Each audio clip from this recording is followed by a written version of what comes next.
Hi friends, welcome to our channel. If you are new to our channel, please subscribe and click on the bell icon.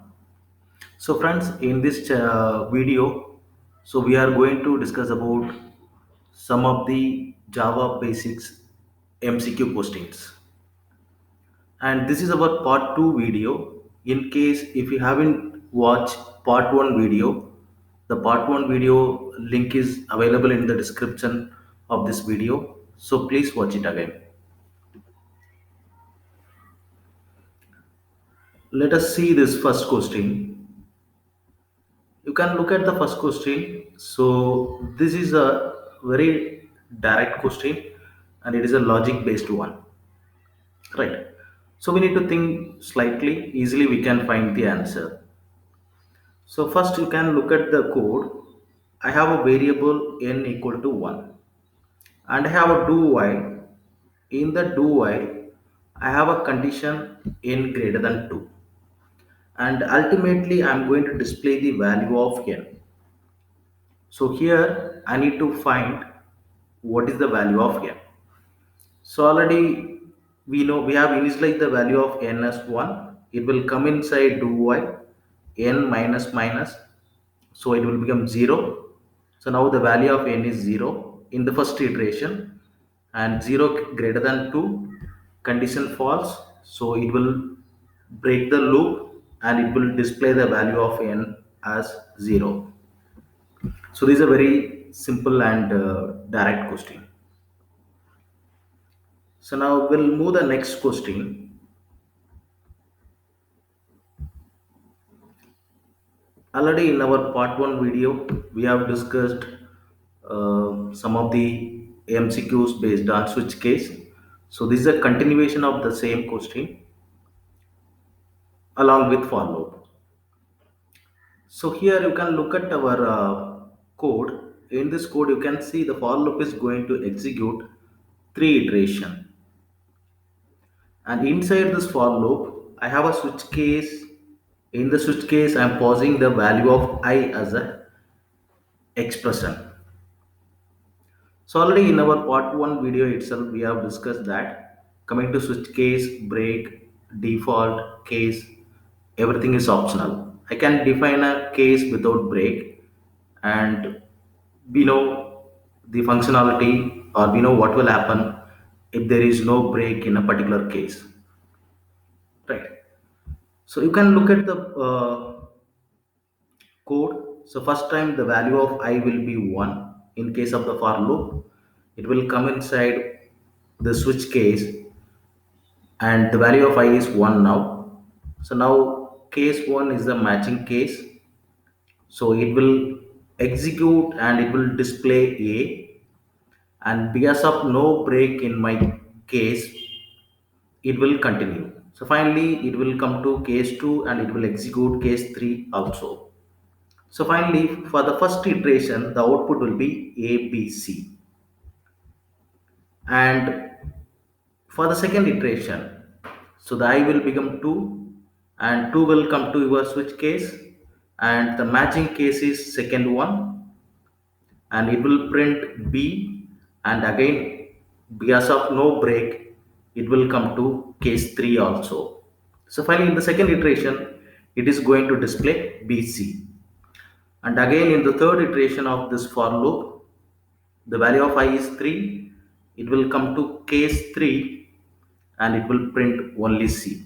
Because after that there is no case or default. So finally our final output will be in first iteration it will display ABC, second iteration it will display BC and the third iteration it will display C. So finally ABC, BC and C is the answer. So now we'll move the next question. So this is related to a ternary operator. I'm using a nested ternary operator. So already we are familiar about the ternary operator functionalities. So first what I will do, I will be writing my condition, question mark, true value, colon, the false value. But here what I am doing, instead of false value, I'm writing one more ternary statement. So here what I have to concentrate? I have to concentrate on value of s. Yes, by using this ternary operation, I'm initializing the value of s. Right. So first value of a is 10. 10 greater than 20. Condition is false. So false means it will go to the next ternary operator. Yes, you know the false statement is our another ternary operators, right? So now this condition is false, so it will go to after colon. I mean my false part. In false part again I have one more ternary operation. So nothing but a less than 10. Nothing but 10 less than 10. Again the condition is false. Yes, 10 less than 10 is my condition. So finally again since this condition also false, it will be taking my false value, nothing but tiny. So finally for this code the output will be tiny.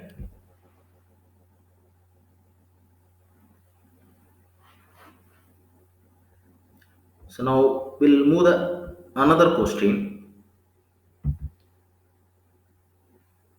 So now this question is also it's a very direct question.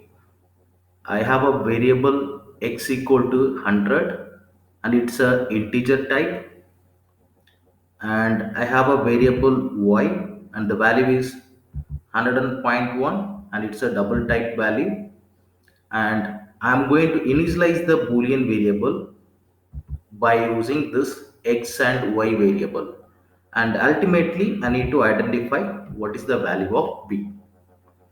But you can look at the line number 1. Actually I am not comparing, I'm using x equal to y. I'm trying to assign y value into x, nothing but I'm trying to assign double value into integer, and again I'm trying to assign this integer value into boolean type. So if it is a double equal operator, then it will compare and it is going to return either true or false. Since it's an assignment operator, it is not going to compare, it is going to assign the value. So finally in this line number 1, it will give the compilation error.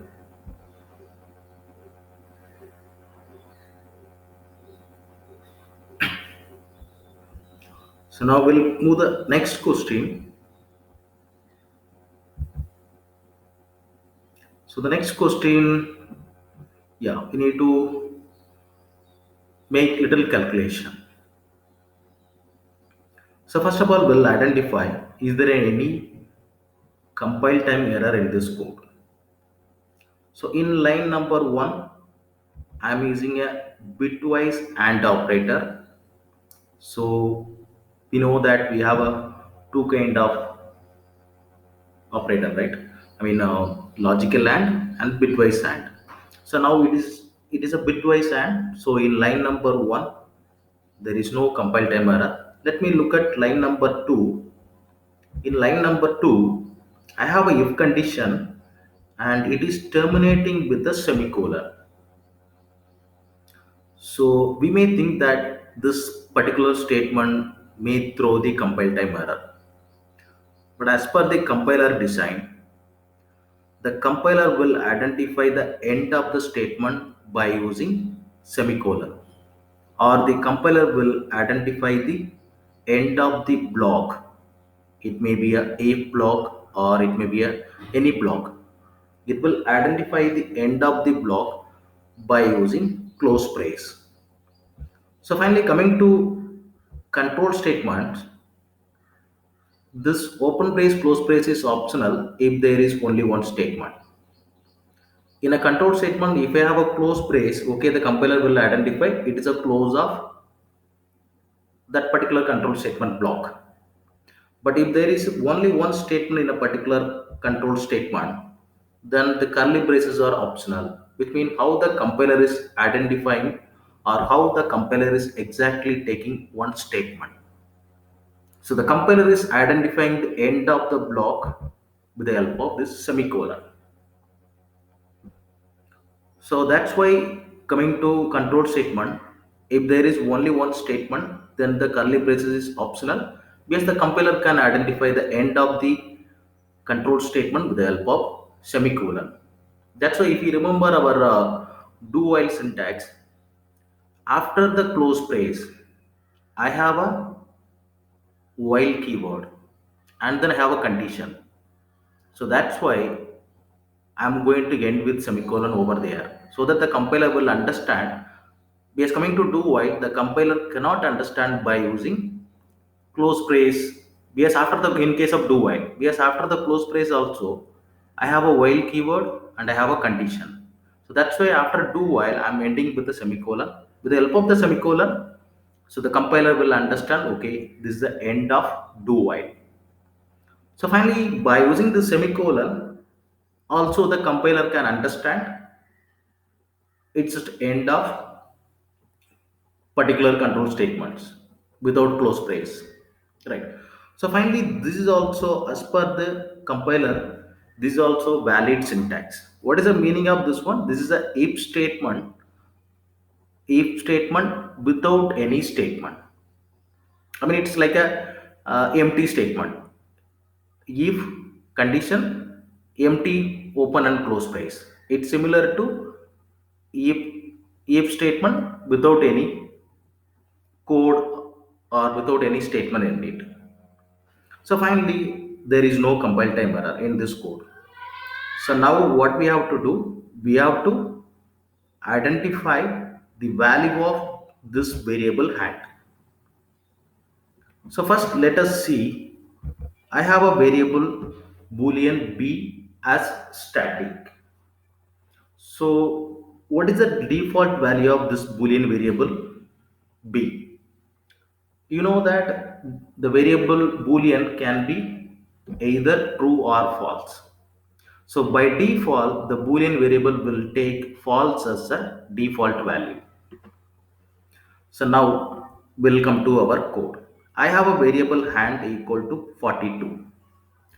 So now I'm going to check my condition, 42 less than 50, condition true. So 42 less than 50, condition true. And since it's a bitwise and, it is going to evaluate both. Maybe in the next question you will come to know the difference between bitwise and the logical and. Actually, logical and is a shorthand operator. So now it's a bitwise and it is going to evaluate both. So 42 less than 50, condition true, and not of b. Already the value of b is false by default, and not of b means it is going to become true. So finally, both conditions are true. So now this hand will get increment by 1. So now the value of hand will become 43. And this is a if empty if statement. So I no need to worry about this one. Whether the condition is true or false, whatever it is. Since it's an empty if statement, there is no change is going to happen in a variable hand. So now the value of hand variable is 43. So now I'm going to check another condition, 43 greater than 40. Right? Now you can see it is a separate if condition and this is separate if else condition, if else if condition. So now 43 greater than 50. 43 greater than 50, the condition is false. So 43 greater than 50, condition is false. It will come to else if part. In else if part, it is going to check another condition, 43 greater than 40, the condition is true. So since the condition is true, it will execute this statement. So now the hand value will become 43 plus 7 is 50, and 50 plus plus it will become 51. So after that I am going to display the value of hand, which will be 51.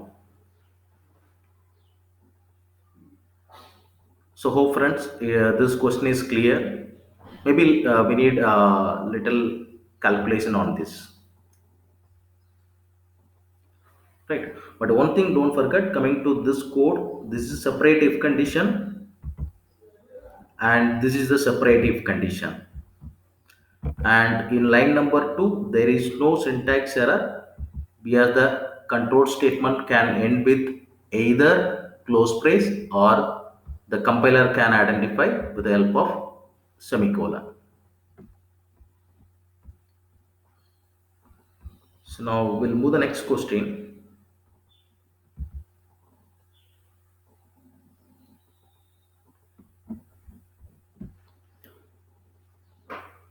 So now the next question is going to deal with the Boolean variable. So here first let me identify is there any compile time error. So here I'm not comparing. Maybe you can look at the line 1. I'm not comparing. I'm going to assign. I'm using an assignment operator.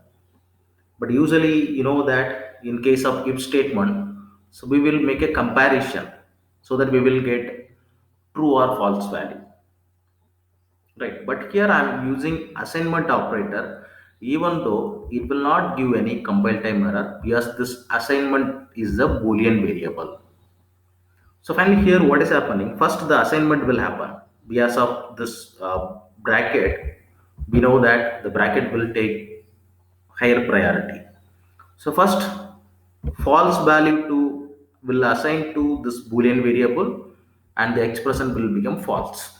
I mean the entire condition will become false. So finally, this line number 1, there is no compile time error. And same way in second line number 2 as well as line number 3 also, I'm passing a variable which is a Boolean type. If it is the other type, if it is integer or float, so then definitely I will be getting the compile time error. But since it's already a Boolean expression, directly I can pass the variable. So finally in this code, there is no possibilities of compile time error. So now with the help of this Boolean variable, we are going to identify what is the output. So first, initial value of this Boolean variable is true and it will come to the first condition and here I am assigning false to bool. So now the value of bool become false. So finally the entire expression will become false. So which means this condition is false. So this block will not get executed.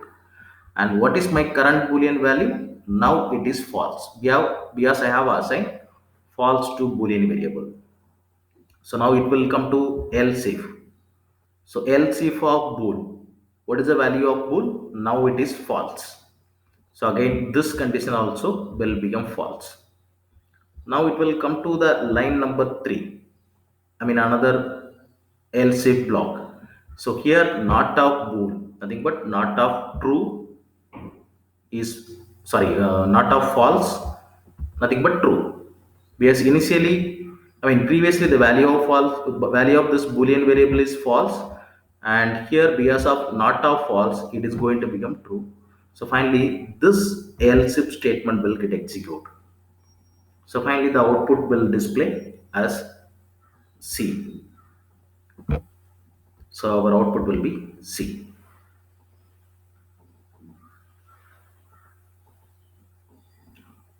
So hope this is also clear, friends.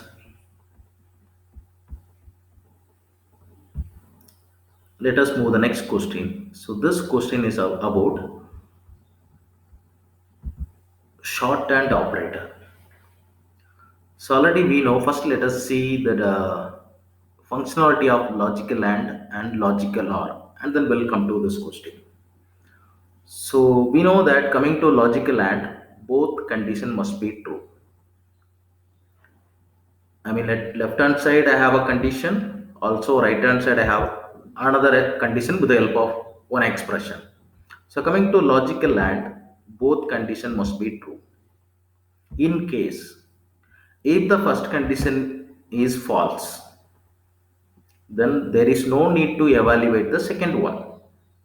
Because already the first condition is false, which means anyhow this logical and is going to return false. Because the first condition itself false. So that's why the compiler will not evaluate the second one if the first condition is false. So finally, the second part in case of logical operator, in case of logical AND, the second part will get evaluated based on the first one. If the first one is true, then it will evaluate the second one. If the first one is false, then no need to evaluate the second one. Yes, anyhow it is going to become false. Right. So that's why I can say it's a shorthand operator. The same way in logical OR also. In case of logical OR, at least one condition must be true. Let me assume that here I have a logical OR. So first what it will do, it will evaluate the first condition. If the first condition is true, in case of logical OR, if the first condition is true, then no need to evaluate the second one.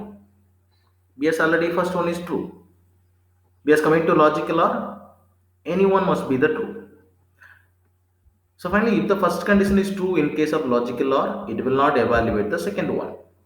But in case of logical OR, if the first condition is false, then it will evaluate the second one because the second one may be or it can be a true.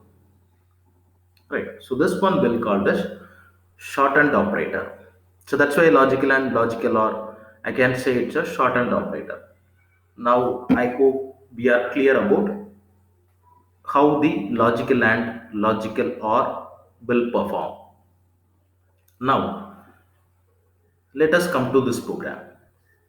I have a variable output equal to 10 and I have a variable boolean b1 is false. Now I am going to check my first condition. You can look at my first condition. Here I am using double equal operator, nothing but I am comparing. It's a comparison. I am comparing b1 with true. What is the value of b1? It is false. False equal to true. False equal to true. So which means condition is false. Because false is not equal true, right? So the condition is false. If the first condition is false, coming to logical AND, no need to evaluate the second one. Because anyhow, the second condition may be true or false. Whatever it is, the result is going to become false because my first condition is false. So finally, this particular part will not get evaluated or it will not get executed, which means the value of output variable will not get changed because of first if statement.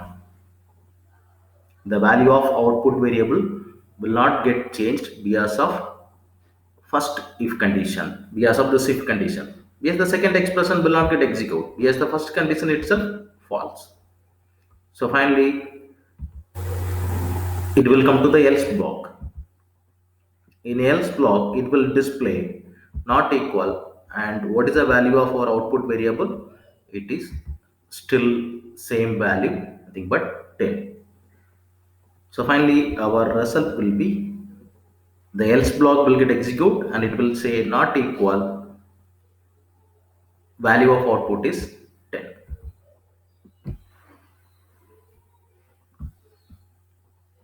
So hope friends, this is clear and I hope you understood about logical and logical OR.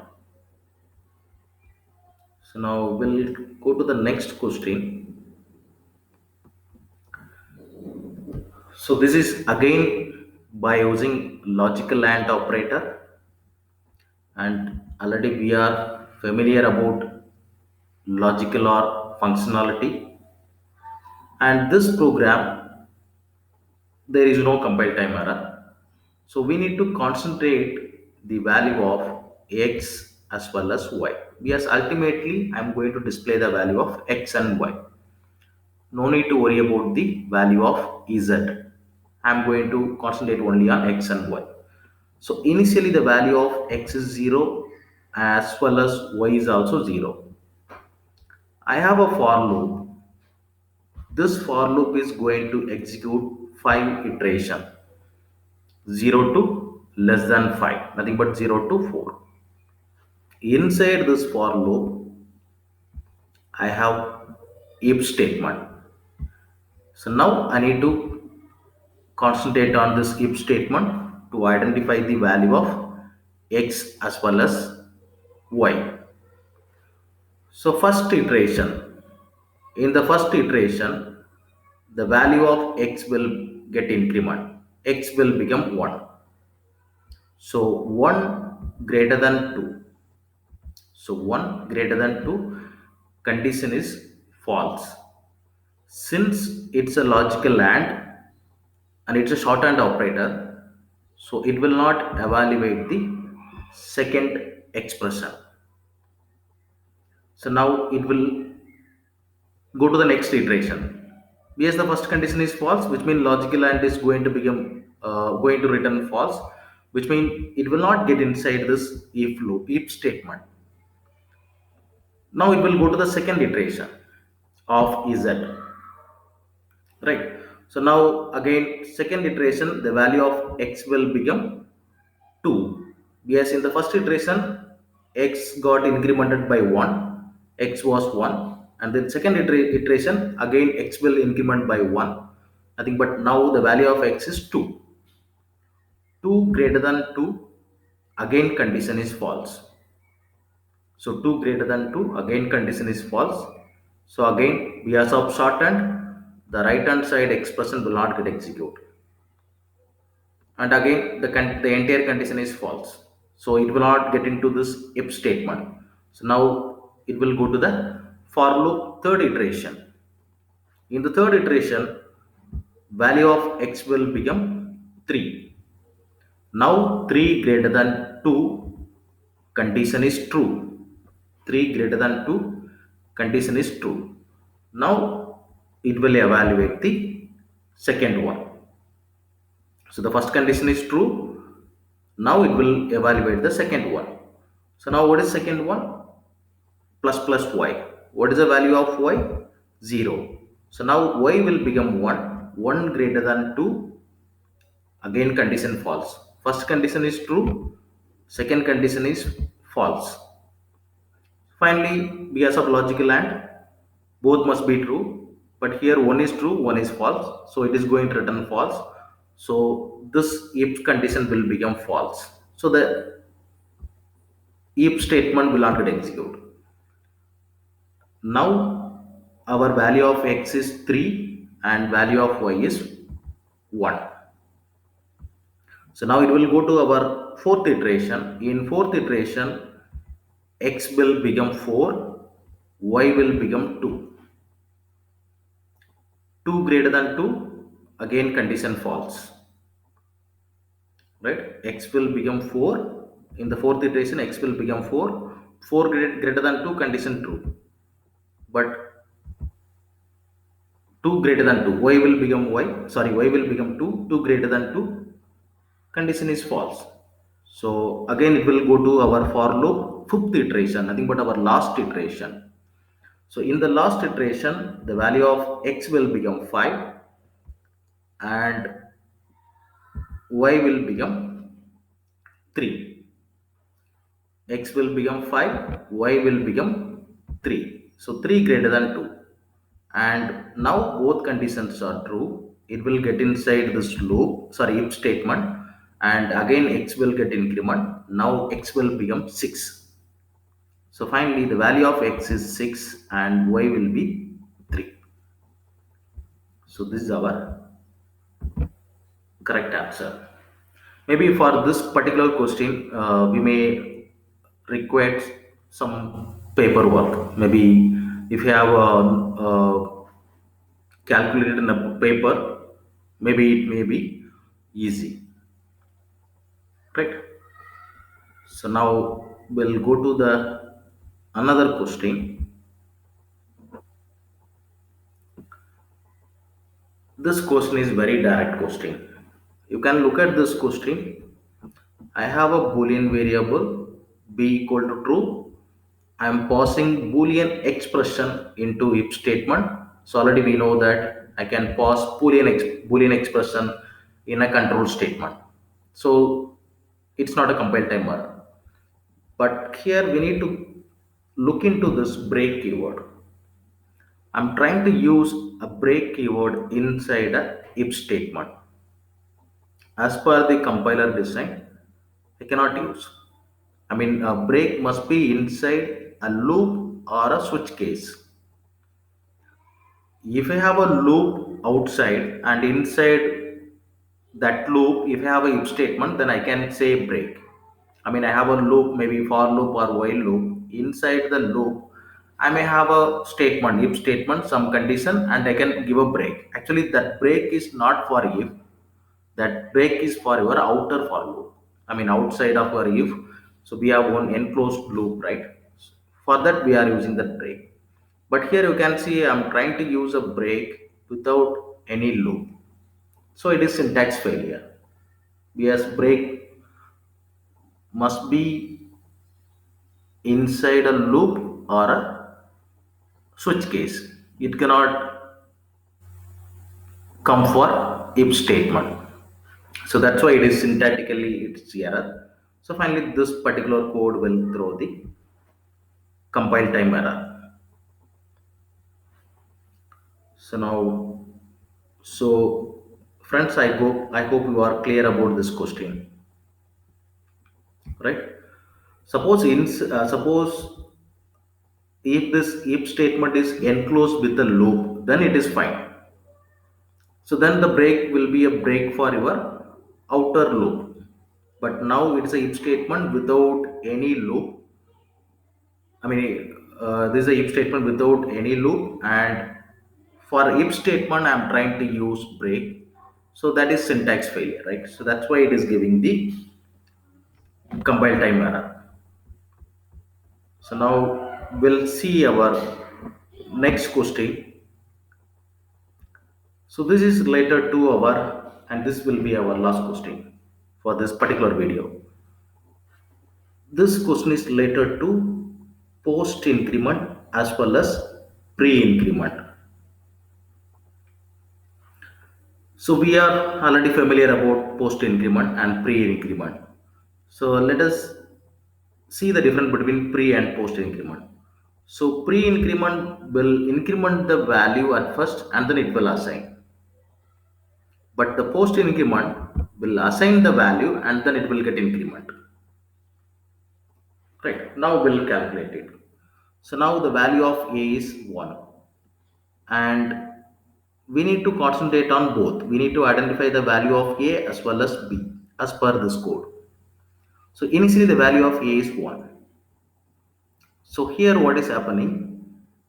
1 will get placed after that. I mean this expression 1 will get placed in this pot. You can just assume in the selected pot 1 will get placed. After that A will get increment by 1. So now after this expression, here I will be getting 1, but the value of A will become 2. So now the second expression, plus plus A. So what is the current value of A now? Now the current value of A is 2. So now plus plus A, nothing but pre-increment. So first it will get increment, 3. A will become 3. And then 3 will get placed over here. So here 1 is placed and here 3 is placed. And the current value of A is 3 now. So after that just plus A. So finally here again 3 will get placed. So finally the value of A is 3. So the value of A is 3. So what will be the value of B? Here 1 is placed and here 3 is placed and here also 3 is placed.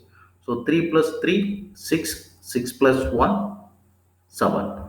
So finally the answer will be 3 and 7.